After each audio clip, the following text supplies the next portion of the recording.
Saat ketemu begal, versi polisi, komedi, dan kartun. Versi polisi.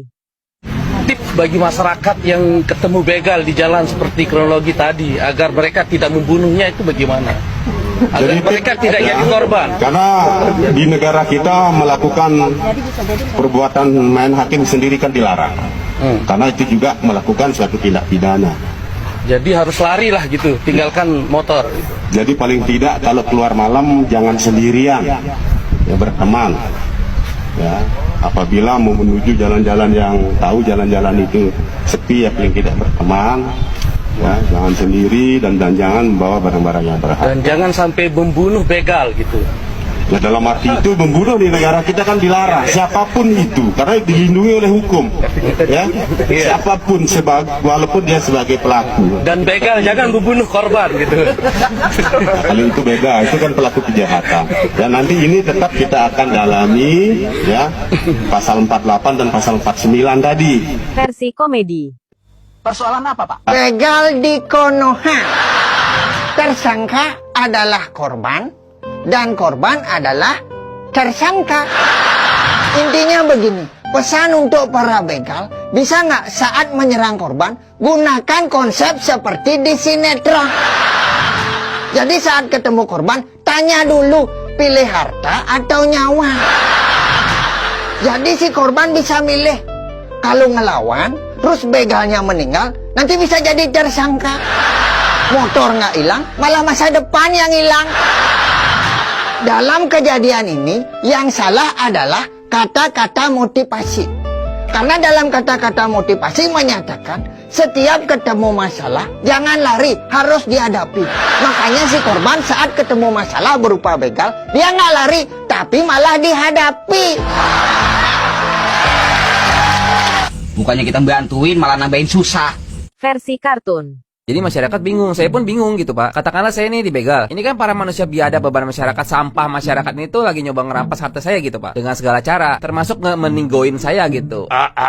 Meninggal gitu Pak. Nah kalau manusia masih waras, masih sehat kan pasti refleksnya ngebela diri dong. Ya kan Pak? Pertanyaannya, apa Pak? Tips bagi masyarakat kalau ketemu begal tuh supaya mereka nggak ngemeninggoin pembegalnya tuh gimana Pak? Supaya mereka nggak jadi korban. Oke, jadi gini Mas, di negeri kotok tercinta kita itu kan tindakan main hakim sendiri itu dilarang Mas. Gak boleh cuma gara-gara dia membegal terus dibunuh. Anak itu juga merupakan tindak asusila terhadap orang yang berprofesi sebagai pembegal. Berarti katakanlah saya dibegal malam-malam gitu Pak. Itu saya harus buru-buru telepon bapak-bapak selaku pembela kebenaran walaupun suka kasihan untuk datang dan menindaklanjuti masalah begal-begal ini lagi saya alami. Karena kita nggak boleh main hakim sendiri, begitu Pak? Ya intinya siapapun di negeri kotok tercinta kita ini tidak boleh main hakim sendiri. Pahamin dulu itu. Berarti si pembegal juga nggak boleh main hakim sendiri, begitu ya Pak kira-kira? Karena dia membegal merampas harta kita tanpa izin, begitu Pak? Ya kalau untuk si pembegal kan Terus itu saat udah. saya dibegal, katakanlah Bapak selaku pembela kebenaran walaupun suka kesiangan ini beneran kesiangan datangnya Pak, dan saya ambil pahitnya, saya terninggoy. Itu gimana Pak? Ya yang paling bener mah Masnya lari aja, selamatkan diri. Oh, selamatkan diri. Tinggalin aja tuh motornya. Iya, itu kan logika sederhana. Biarin si abang begal ambil motor dan harta saya. Ya makanya Mas, itu Mas bisa dibegal itu salahnya Mas. Kenapa Mas keluar malam-malam terus bawa harta berharga banyak lagi? Kan mancing pembegal, baunya kecium Mas. Jago ngendus ya abang begal tuh kayak anjing. Saya kan keluar pasti pakai motor Pak. Jangan bawa motornya. Ngapa barang berharga begitu dibawa-bawa? Jangan mancing pembegal Mas. Berarti saya nggak boleh bawa motor Ya Pak? karena motor itu barang berharga. Katakan lagi nih Pak, saya pulang kerja malam-malam dari Kali Kotok sampai Kotok Gede. Itu jalan kaki Pak, gak ada akses kendaraan umum loh Pak. Jalan kaki. Aduh, Mas otak dipakai Mas. Intinya motor tuh jangan dibawa karena motor adalah barang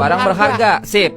Makin paham makin cerdas ini mindset. Berarti abang pembegal gak boleh bawa motor ya Pak, karena motor adalah barang berharga. Ya kalau untuk si pembegal itu kan Mas Katakanlah udah. saya dari Kali Kotok sampai Kotok Gede itu beneran jalan kaki Pak. Terus saya tetap dibegal. Mereka pengen rampas tas saya, itu gimana Pak? Jangan dibawa Mas tasnya. Ini orang kagak paham-paham ya. Tapi kan saya kerja ya, bawa barang bawaan dong Pak. Laptop, duit, rakit nyamuk. Aduh, laptop pakai dibawa-bawa lagi, mancing banget, mancing mania. Kalau emang terpaksa. Ya, katakanlah saya terpaksa bawa laptop karena saya pekerja. Ya, kalau emang terpaksa, paling tidak tuh Mas jangan sendirian, ajak teman jalan bareng. Saya jalan kaki dari Kali Kotok sampai Kotok Gede itu ngajak teman Pak. Lah iya, biar seenggaknya ada yang nemenin. Temen saya nemenin tuh fungsinya apa Pak? Ya biar bisa ngelawan balik lah kalau dibegal.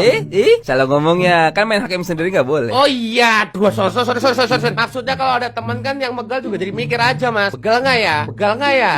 Aduh, ada temennya lagi. Logika, Mas, logika. Katakanlah si abang begal jumlahnya jauh lebih banyak, Pak. Katakanlah 5 orang mau begal saya. Bawa teman jangan satu, Mas. Bikin kesebelasan. Katakanlah yang begal saya 20 orang, Pak. Pakai mobil biar aman. Salah ngomong lagi tuh. Mobil barang berharga loh. Anjir. Iya, sorry. Dari Aji. Udahlah, yang paling aman nggak usah ada yang keluar rumah. Selesai, udah urusan. Oke. Siapa? Mudah dipahami. Tapi satu pertanyaan lagi, Pak. Katakanlah anak Bapak dibegal. Itu gimana, Pak? Ya, dia udah saya ajarin jangan bawa barang berharga lah. Simple. Katakanlah anak Bapak yang perempuan dan yang pengen dirampas bukan harta, Pak, tapi kehormatan. Itu gimana? Ya, saya udah ajarin dia buat kabur lah. Simple sebenarnya, Mas. Katakanlah dia dikepung sama 20 pembegal dan nggak bisa kabur, Pak. Kebetulan anak saya udah ambil kursus Wing Chun, Mas. Jadi dia bisa melawan orang yang bahkan badannya lebih besar daripada... Salah ngomong. Main hakim sendiri nggak boleh loh. Aduh, anjir. Ya udah biar cepat selesai. Anak saya nggak ada saya kasih keluar rumah. Jadi aman gitu ya, Pak? Ya, nggak usah ada yang keluar rumah. Saya ikat di kamar biar nggak ada dibegal. Pak, ini kita lagi di luar rumah semua loh, Pak. Pulang semua. Nggak usah keluar rumah. Awas, begal.